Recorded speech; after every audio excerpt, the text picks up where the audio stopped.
Sairam students, and welcome back to our English class. Today we are going to learn noun and its kinds part 2. Let us quickly revise what we learned in part 1. If you remember children, we have seen what are the nouns and then different kinds of nouns we have seen, like proper noun, common noun, collective noun.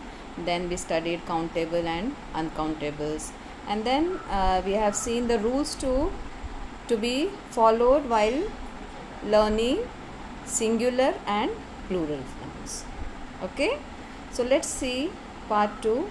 In this part 2 we are going to see the abstract noun. So open your textbooks. Let's read the following sentences. First sentence is, we should show kindness to the animals. We should show kindness to the animals. Second, everyone praised Ramu for his courage. Third, Seema's knowledge of German is good. And the fourth sentence is, it is difficult to describe the beauty of the Taj Mahal. Now, you must have observed children that few words in each sentence is written in bold, at the same time they are underlined. So why are they underlined? Let's see. The underlined words kindness, courage, knowledge and beauty. These are the qualities which can neither be seen nor touched. Isn't it? We should show kindness to the animals. Kindness is the quality of that animals. So we can think about that quality, but can we see the kindness of that animals? No. Same thing with courage, knowledge and beauty. They are not concrete like army, boy, Hyderabad, etc., which can be seen. The concrete things can be seen, but the words, the qualities which qualifies that nouns cannot be seen. We can think about that.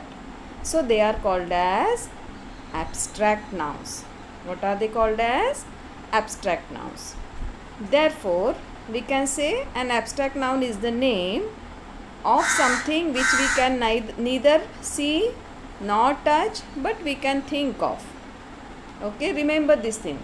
What is an abstract noun? An abstract noun is the name of something which can be neither seen nor touched, but we can think of.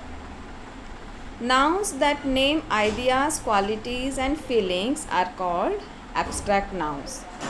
This is the important sentence, children. Remember, nouns that name ideas, qualities and feelings are called as abstract nouns.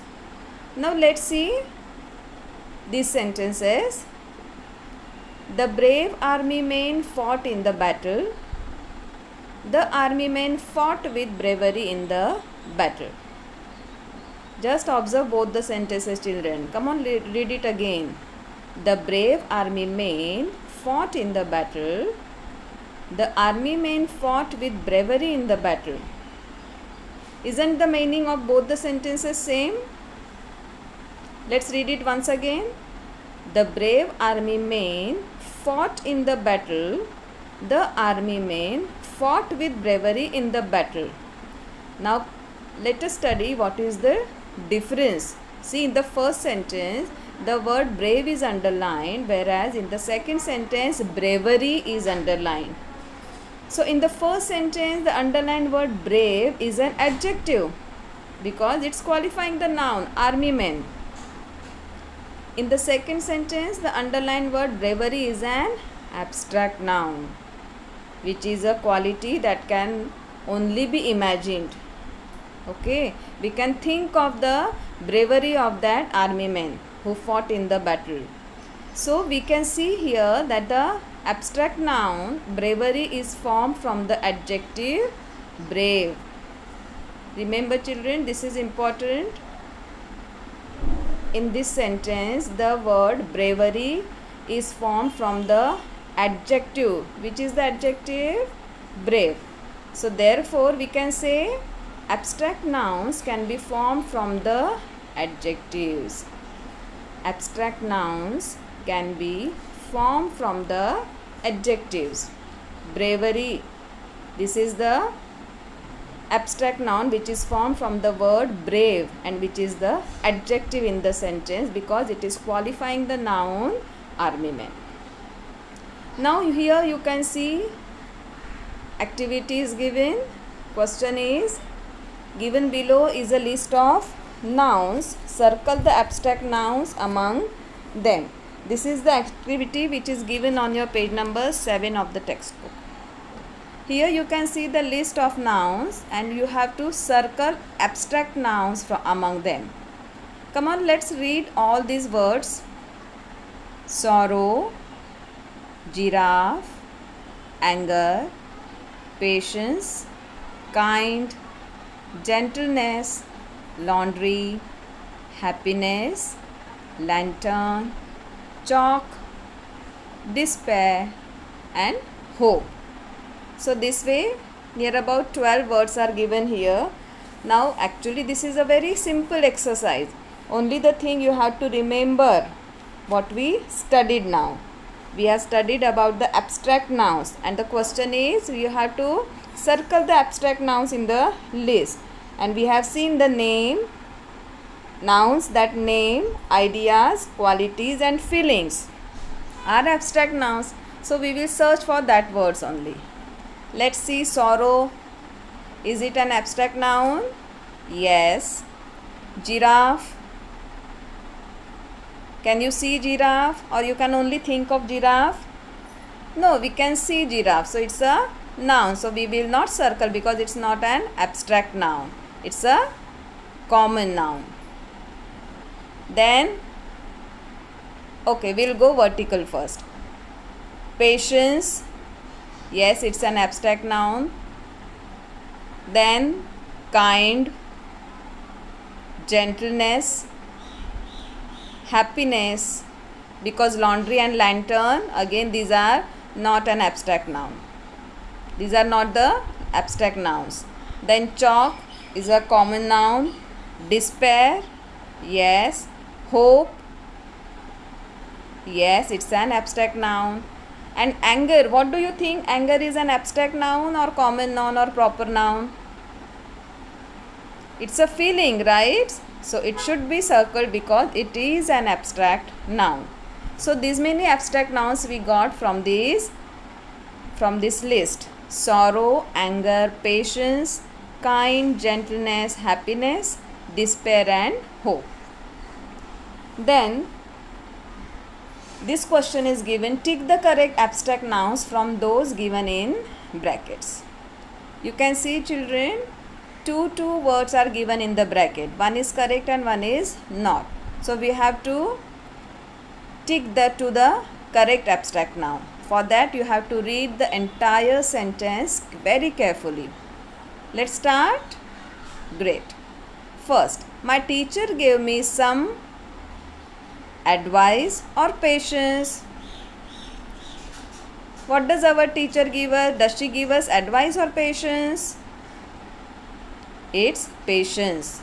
Advice is the correct answer. It was such a grief or disappointment when our team lost the match. It was such a grief or disappointment when our team lost the match. Which is the correct answer? Let's check. It's disappointment. If you thought of disappointment, bravo. Pride or choice always has a fall. Pride or choice always has a fall. It's a proverb. It is pride. Pride always has a fall. Fourth sentence. The searchers gave up all hope or wish of finding the missing boy before nightfall. The searchers gave up all hope of finding the missing boy before nightfall. Birbal's wisdom made him famous in Akbar's court or wisdom height made him famous in Akbar's court?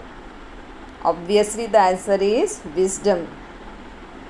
Now the C question here is write two sentences beginning with these abstract feelings.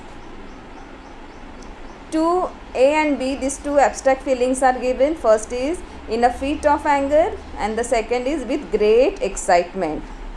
So this is your homework, children. But let's discuss this both the abstract feelings first, and then you will write afterwards on your own. Okay, in a fit of anger. So in a fit of anger, I'll give you the example that what the question says, write 2 sentences beginning with these abstract feelings. Our sentence should begin with these abstract feeling. So in a fit of anger, I close the door. Or we can say, in a fit of anger, I bet him. So like that you can write your examples. Let's see the second, with great excitement. With great excitement, I entered the hall. Or with great excitement, I entered the playground. This way. Easy? Fine. You will write 2 sentences on your own.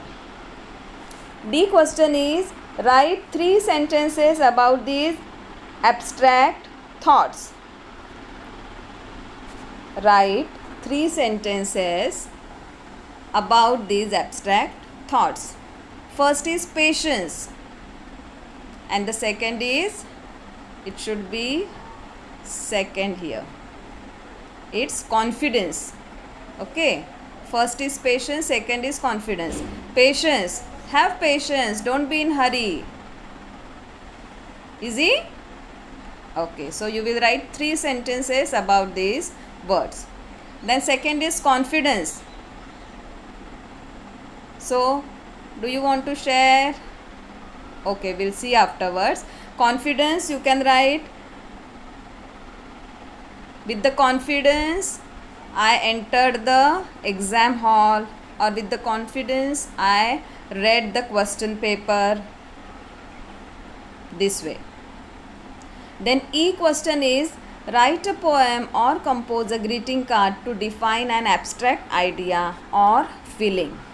Now you have to write a poem if you find it easy, or if you are comfortable with, or you can compose a greeting card. For that, these abstract idea or feelings are given. These are friendship, happiness, comfort and love. Okay, so you have to choose one of these. You need not to write on all these 4 topics or the feelings or the abstract ideas. You have to choose any one. If you feel comfortable with friendship, so you can write a poem or you can compose a greeting card. Same thing with happiness, comfort and love. Then we have question F MCQ, multiple choice questions. First is, which of the following is a proper noun? 4 options are given. Read all the options carefully and be ready with your answer. Which of the following is a proper noun? And the options are singer, Peter, milk, egg. Remember, proper noun, particular name given to a noun. So which is the particular name here in this sentence? Is option B, Peter. Now next question is, which of the following is a common noun? Birds, India, iron or Seema? It's birds, because India proper noun, Seema proper noun, iron also proper noun. Which of the following is a collective noun? Book, fish, team or pen? We studied that collective noun is a name given to the nouns in collection. Bunch of grapes, bunch of key. Fine. So in these, out of these 4 options, which is a collective noun? Of course, book will not be there. Fish is also not there. Is it team? Team of players? Right. So we'll tick on option C. 4th is, boy is a dash noun. Is it a proper noun, common noun, abstract noun or collective noun? It's a common noun. Family is a abstract noun, common noun, collective noun or proper noun? Very simple. It's a collective noun. Which of the following is an abstract noun? Goodness, family, apple or ball? Just now we learned. Yes, your answer is right. It's goodness. We can think of goodness, but we cannot see or touch it. Which of the following is not a countable noun? Books, gold, horse, apple. It's option B, gold. 8th question. Which of the following is not a proper noun? It's flock. It's a collective noun.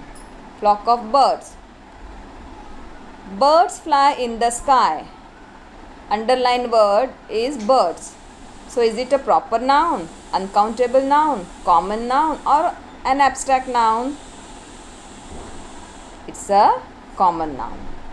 And 10th one is I saw a bunch of grapes.